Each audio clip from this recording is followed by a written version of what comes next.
Right. మొత్తంగా ఓట్ల చోరీ వ్యవహారంపై కాంగ్రెస్ చేపట్టిన ధర్నా అరెస్టుల పర్వానికి దారితీసింది. విపక్ష ఎంపీలను అరెస్టు చేసి బస్సులో తరలిస్తున్న దృశ్యాలనైతే మనం చూస్తున్నాం.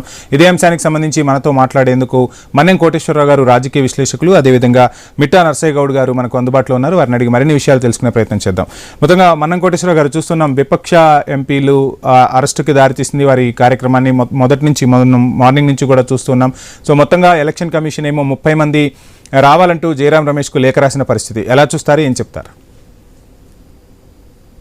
30 మంది రావాలని ఎన్నికల కమిషన్ కోరినప్పుడు 300 మంది లేదా అంతకు మించి ఉన్నటువంటి ఎంపీలు, ఇతర నాయకులు ఉన్నప్పుడు వారి దగ్గరకు ఎన్నికల కమిషన్ సభ్యులే ఎందుకు రాకూడదు అనేటువంటిది కూడా ప్రశ్న.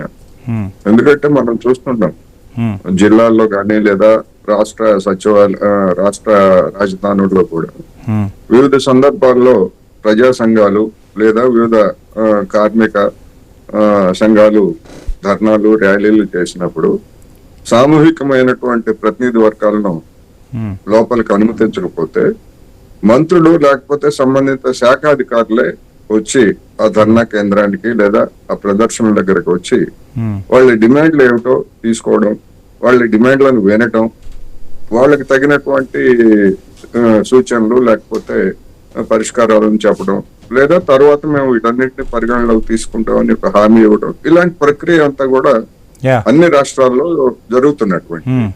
అదే విధంగా ఇక్కడ కూడా అంత పెద్ద సంఖ్యలో, బహుశా నేను అనుకోవటం ఇంత పెద్ద సంఖ్యలో పార్లమెంట్ సభ్యులు ఎన్నికల కమిషన్ వద్దకు ర్యాలీగా లేకపోతే ధర్నాకి నిరసన తెలియజేయడానికి వెళ్ళడం అనేటువంటిది భారత చరిత్రలో ఇదే మొదటిసారి అనేది నాకు గుర్తున్నంత వరకు. అటువంటప్పుడు దీని ఒక ప్రత్యేకమైనటువంటి ఉదంతం. ఎందుకంటే గత కొద్ది వారాలుగా ఎన్నికల కమిషన్ మీద వస్తున్నటువంటి విమర్శలనండి లేకపోతే ఆరోపణలనండి ఇవన్నీ కూడా దానికి సరైనటువంటి సమాధానం చెప్పట్లేదు. ప్రజలకి, పార్టీలకి చెప్పడం లేదు. అదేవిధంగా సుప్రీంకోర్టుకు కూడా సరైనటువంటి సమాధానం చెప్పట్లేదు. మేము తీసేసినటువంటి ఓట్ల జాబితా ఇవ్వాల్సినటువంటి అవసరం మాకు లేదు.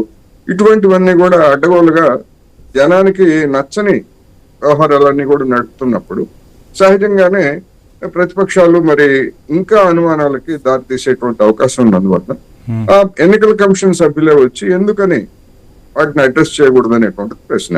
ఎందుకని ఒక ప్రతిష్టకు పోయి మేమే సుప్రీము, ఎన్నికల కమిషనే సుప్రీం అనేటువంటి ఒక దురహంకారానికి ఏ రాజ్యాంగ వ్యవస్థ గాని లేకపోతే ఎవరు గాని లోను కావటం అనేటువంటిది ప్రజాస్వామ్యానికి మంచిది కాదు. అందులోనూ దేశంలో ఇప్పుడు ఉన్నటువంటి వాతావరణంలో అది మరింతగా ఎన్నికల కమిషన్ యొక్క దాని యొక్క విశ్వసనీయతను దెబ్బతీసేదిగాను, తద్వారా అల్టిమేట్ గా బీజేపీకి అది అనుకూలంగా వ్యవహరిస్తున్నది అని మరింతగా జనం నిర్ధారించుకోవడానికి కూడా దారి తీసేటువంటి పరిణామం అది. అందుకని ఇప్పటికీ అలాంటి మొండి వైఖరి మానుకోవాలనేది ఈ సందర్భంగా నేను చెప్పదలుచుకున్నాను. మిట్టా నరసయ్య గౌడ్ గారు, మొత్తంగా చూస్తున్నాం విపక్ష ఎంపీల నిరసన ఉద్రిక్తతకు దారితీసింది. రాహుల్ గాంధీ కొద్దిసేపటి క్రితమే కీలక వ్యాఖ్యలు చేశారు. ప్రజాస్వామ్యాన్ని కాపాడుకోవటం మా బాధ్యత, అందుకోసమే మేము ధర్నా చేస్తున్నాం, ఓట్ల చోరీ జరిగింది అనేది వాస్తవం అంటూ కూడా కమెంట్ చేసిన పరిస్థితి. ఎలా చెప్తారు, ఎలా చూస్తారు మొత్తంగా అసలు ఈ వ్యవహారాన్ని? వాయిస్ క్లియర్ ఉందండి? క్లియర్ ఉంది సార్. ముందుగా మీకు ప్యానెల్లో ఉన్న పెద్దలకు, వ్యూవర్స్ నమస్కారం. ఈ రోజు అంటే కనీ విని ఎరగని రీతిలో 300 మంది, దాదాపు 300 మంది ఎంపీలు ఈసీ దగ్గరికి ర్యాలీగా వెళ్లి ఓట్ల చోరీ జరిగిందని చెప్పడానికి సమాయత్తమైనటువంటి ఈ సంఘటన చరిత్రలో నిలిచిపోతుంది. దీంతో Bharatiya Janata party central government తో తన పీఠం కదులుతుందని భయపడే ఈ రోజు ఈ ఎంపీల ర్యాలీని అడ్డుకోవడం జరుగుతాయి. వీళ్ళు సంసదులో ప్రమాణం చేసినటువంటి ఎంపీలు ఏమన్నా అల్లరి చేస్తారా? సావధానంగా వెళ్ళి వాళ్ళ రిప్రజెంటేషన్ ఇస్తారు. ఈ విషయం కూడా తెలియకుండా మామూలు పిల్లలను ఏదన్నా అల్లరి చిల్లరు ఏమైనా చేయగలన్న దాంతో వీళ్ళు అడ్డుకున్నట్టుగా ఉన్నది. 30 మంది ఎంపీలను మాత్రమే రమ్మని చేసింది. ర్యాలీగా వెళ్ళిన తర్వాత ముగ్గురిని విలువండి, తప్పేముంది? రిప్రజెంటేషన్ ఇవ్వడానికి లోపలికి ఒకరినో ఇద్దరినో ముగ్గురిని అలో చేయండి, 30 కూడా అవసరం లేదు. కానీ ర్యాలీని అలో చేయాలి కదా. నువ్వు ర్యాలీని అలో చేయకుండా చేసినటువంటి చోరీని, ఓటు చోరీని కప్పిపుచ్చుకోవడానికి కొరకు భారతీయ జనతా పార్టీ దన్ను చూసుకొని ఇలాంటి పని చేయడం అనేది ఈసీకి తగదు. ఏం ఏం తప్పు అంటే మీ తప్పులు మీరు రెక్టిఫై చేసుకోరా? అంటే ఇదే తప్పులు మళ్ళీ మళ్ళీ చేస్తారా? ఇంత స్పష్టంగా రాహుల్ గాంధీ గారు ఓటు చోరీ జరిగింది అని అన్ని స్పష్టంగా చెప్పిన తర్వాత కూడా మీరు ఇవ్వకపోయినా కూడా మళ్ళీ డిజిటలైజ్, మీరు ఇచ్చినటువంటి పేపర్లను 7 ఫీట్ల పేపర్లను డిజిటలైజ్ చేసి అనలైజ్ చేసి ఇంటి నెంబర్లు 00 ఉంటాయి, తండ్రి పేరు XYZ ఉంటాయి. ఇలాంటి డబుల్ ట్రిబుల్ దొంగ ఓట్లు వేసినటువంటి పరిస్థితిని మీకు కళ్ళకు కట్టినట్టు చూపించినా కూడా మీరు డిజిటల్ ఓటర్ లిస్ట్ ఇయ్యరు, మీరు ఆ వీడియో ఫుటేజ్ ఇయ్యరు. దాన్ని సాధించడానికి కొరకు ర్యాలీ చేస్తే, ప్రజాస్వామ్యయుతంగా శాంతియుతంగా ర్యాలీ చేస్తే ఎంపీలను మీరు అడ్డుకొని అరెస్ట్ చేసి బస్సులలో కుక్కి తీసుకుపోతారా? ఇదెక్కడ న్యాయం అండి? అంటే రాజ్యాంగాన్ని తుంగల తొక్కడం కాకపోతే దీన్ని ఏమంటారు? రాజ్యాంగ పరిభాషలో చెప్పాలంటే ఈసీ స్వతంత్ర సంస్థ, ఎవరికి భయపడాల్సిన అవసరం లేదు. ఏమడుగుతాడు ఒక లోకసభ ప్రతిపక్ష నేత, ఏమడుగుతున్నాడు? ఖాళీ డిజిటల్ ఓటర్ లిస్ట్ ఇచ్చి వీడియో ఫోటేజ్ ఇవ్వండి, ఎందుకంటే నేను ఆల్రెడీ కొంత అనలైజ్ చేసిన, దీని ప్రకారం ఇంత చోరీ జరిగింది, 40,000 ఓట్లు ఒక నియోజకవర్గంలో చోరీ జరిగింది, మరి దీన్ని రెక్టిఫై చేయండి అని అంటే సుప్రీంకోర్టుకు అబద్ధాలే చెప్తారు, దానికి రెస్పాన్సే లేదంటారు. వీడియో ఫుటేజ్ అంటే చట్టం మారింది, మేము ఇయ్యమంటారు, మేము తొలగించమంటారు, మేము ఇచ్చే అవకాశం, మేము ఇచ్చే చట్టమే లేదంటారు. భారతదేశంలో ఉన్నారా లేకపోతే బీజేపీ పాలిత, అంటే బీజేపీ సంఖలో ఎక్కిరా ఈసీ? అంటే ఈసీకి కూడా బాధ్యత లేదండి. ఖాళీ అలో చేసి ఆ చోరీని అరికట్టడానికి, మీ సచ్చీలతను నిరూపించుకోవడానికి కొరకు మీరు స్వతంత్రంగా సూమోటగా తీసుకొని మీరు నిరూపించుకోవాల్సిన అవసరం ఉన్నది. కానీ వీళ్ళను అణిచివేత ధోరణిలో తొక్కి పట్టేసి ప్రజాస్వామ్యాన్ని అపహాస్యం చేస్తూ మళ్ళొకసారి ప్రధానమంత్రిగా నరేంద్ర మోడీని నిలబెట్టడానికి ఈసీ సాయం చేస్తుందని మామూలు ప్రజలు కూడా అనుకుంటున్నారు కదా. రైట్, నర్సయ్య గౌడ్ గారు మళ్ళీ టైం ఇస్తాను, మళ్ళీ మీకు టైం ఇస్తాను.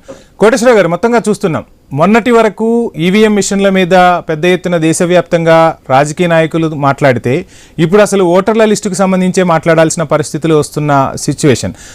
ప్రపంచంలోనే అతిపెద్ద ప్రజాస్వామ్య దేశంగా మనం చెప్తూ ఉంటాం. ఓటు హక్కు అనేది రాజ్యాంగం భారత పౌరులకు కల్పించింది. ఆ ఓటు హక్కు ద్వారా పాలకుల్ని ఎన్నుకుంటాం.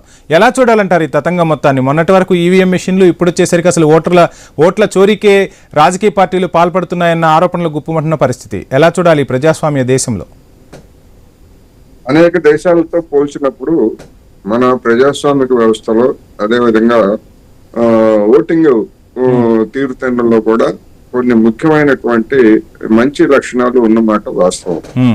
ఎందుకు అంటే ఇప్పుడు అమెరికా లాంటి చోట్ల ఓటర్లు తమకు తాము నమోదు చేసుకోవాలి. మన దేశం మాదిరి ఎన్నికల కమిషన్ సిబ్బంది వచ్చి ఇంటింటికి తిరిగి ఓటర్లను నమోదు చేయడం అనేటువంటిది అమెరికాలో లేదు. మిగతా కొన్ని దేశాల్లో కూడా ఆ విధంగా లేదు. వాళ్ళకై వాళ్ళు నమోదు చేసుకోవాలి. ఇటువంటి నమోదు ప్రక్రియలో ఇంత పెద్ద విస్తారమైనటువంటి దేశంలో అవకతవకలు జరగడానికి అనేకమైనటువంటి అవకాశాలు ఉన్నాయనేటువంటిది స్వాతంత్రం వచ్చినప్పటి నుంచి ప్రతి ఓటర్ల జాబితా మీద ఎన్నికల సమయానికి, ఎన్నికలకు ముందు వరకు ఓటర్ల జాబితాలో, అంటే ముసాయిదా ఓటర్ల జాబితాలో పేరుంటది.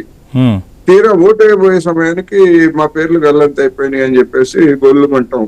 ఓటింగ్ దగ్గరికి వెళ్ళిన తర్వాత చూస్తే అనేక ఉదంతాల్లో మనకు ఆ విధంగా కనిపిస్తా ఉంది.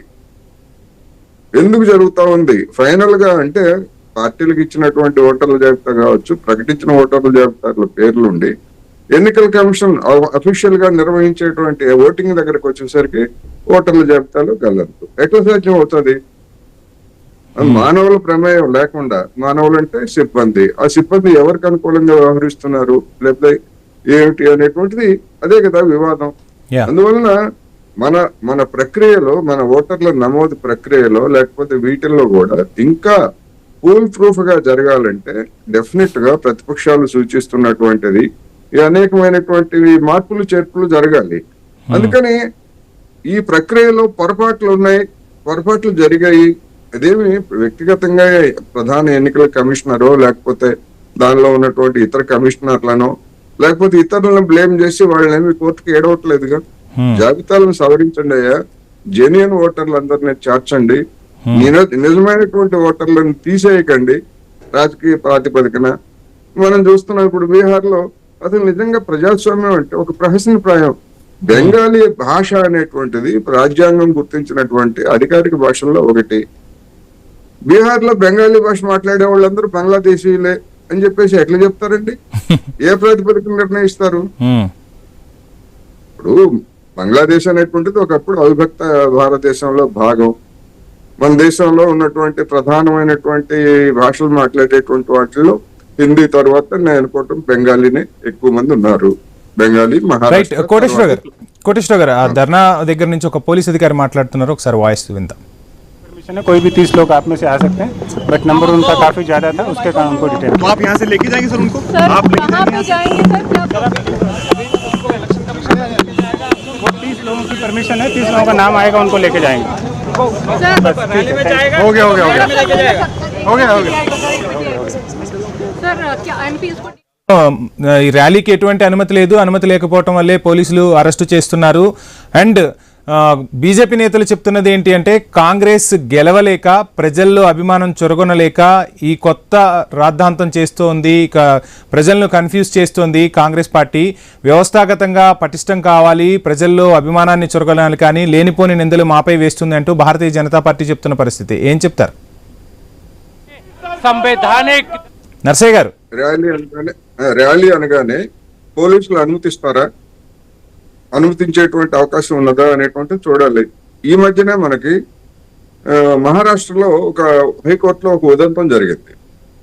ఇజ్రాయెల్ జరుపుతున్నటువంటి మారణకాండకు వ్యతిరేకంగా అక్కడ సిపిఎం, ఇతర శాంతి ఉద్యమ కార్యకర్తలు మేము ఒక నిరసన ప్రదర్శన జరుపుతాము అంటే ముంబై పోలీసులు లేట్ కుదరదు అని చెప్పేసి తిరస్కరించారు. దాన్ని సవాల్ చేస్తూ ముంబై హైకోర్టులో కేసు వేస్తే హైకోర్టు ఏం చెప్పింది, ఎక్కడో ఏదో జరిగితే ఇక్కడ మీకెందుకు, అసలు మీరు దేశభక్తి ఉందా అని చెప్పేసి అంటూ పోలీసుల చర్యను అడ్డగోలుగా సమర్థించింది. అందుకని పోలీసులు ఎందుకు నిరాకరిస్తారో, అదే విధంగా దేశంలో అనేక ప్రాంతాల్లో మరి ఆ ఇజ్రాయెల్ కి వ్యతిరేకంగా జరిగినటువంటి నిరసన ప్రదర్శనల్ని అనేక రాష్ట్రాల్లో పోలీసులు అనుమతించారు కదా. మరి ముంబై పోలీసులకి ఏమొచ్చింది?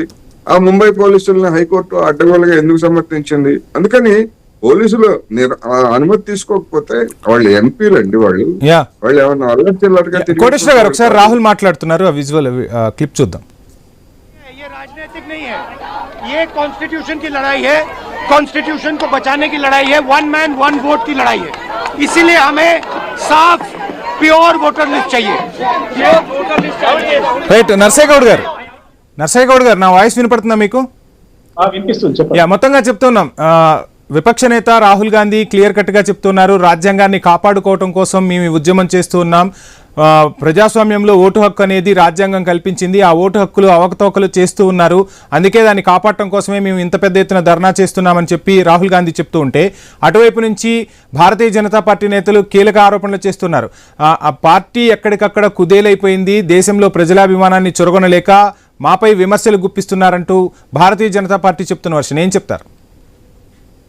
నేను ఏమంటున్నా, ఇప్పుడు ఉన్నటువంటి ప్రధానమంత్రి నిష్పాక్షికంగా ఎన్నుకోబడిన ప్రధానమంత్రినా కాదా అనేది ఓటే నిర్ణయిస్తుంది కదా. ఈ ఓటుని చోరీ చేస్తే ఎవరికి వేయాలంటే వాళ్ళు విక్కింగ్ చేసినట్టుగానే భావించాల్సి వస్తుంది. ఇప్పుడు ఇలా ప్రధానమంత్రి ఓటు హక్కుతోటి ఎన్నికైన ప్రధానమంత్రి అంటే సంశయమే కదా. ఇప్పుడు ఇన్ని తప్పులు ఉన్నప్పుడు మహాదేవపురాలో ఉన్న ఒక నియోజకవర్గంలో 1,14,000, 1,15,000 ఓట్లు మూకుమ్మడిగా పడ్డాయి అని అంటే, అప్పటి వరకు లెక్క పెట్టినటువంటి 6 నియోజకవర్గాలలో 82,000 మెజార్టీతో ఉన్న కాంగ్రెస్ పార్టీ అభ్యర్థి ఆ ఒక్క మహాదేవపుర ఎన్నికలో అందులో 1,14,000 రావడం వల్ల 32,000 తోటి ఓడిపోయింది. అంటే ఎందుకు జరిగింది అని దాన్ని క్లోనింగ్ చేసి చూస్తే ఇన్ని తప్పులు దొరుకుతా ఉన్నాయి. నేను అంటున్నా, మీరు తప్పు చేయకపోతే ప్రధాన ప్రతిపక్ష నాయకుడు, దేశంలో ప్రధాన ప్రతిపక్ష నాయకుడు అడిగిన 2 విషయాలు, ఒకటి డిజిటల్ ఓటర్ లిస్ట్ ఇవ్వండి, తప్పు. రైట్ నర్సయ్య గారు, ఒకసారి మల్లికార్జున ఖర్గే గారు మాట్లాడుతున్నారు. ఆఫీస్ तक पहुंचने नहीं देती तो वो सरकार को क्या डर है मुझे मालूम नहीं है, क्योंकि ये तो पीसफुल डेमोन्स्ट्रेशन है और ये वीवीआईपी लोगों का डेमोन्स्ट्रेशन है. इसमें कोई गड़बड़ करने वाले नहीं, इसमें कोई किसी का धक्का मुक्की करने वाले नहीं. तो पीसफुली यहाँ रास्ते पे बैठे, लेकिन वो कम से कम एक हॉल में सब 200-300 मेंबर्स को एक जगह बिठा के वो कह सकते थे जैसा कि राहुल गांधी जी एक्सप्लेन करे कि बहुत से चीज़ें ये है कि वैसा ही वो बिठा के पूछ सकते थे और हमको जो बोलना है सारे मेंबर बोलते थे।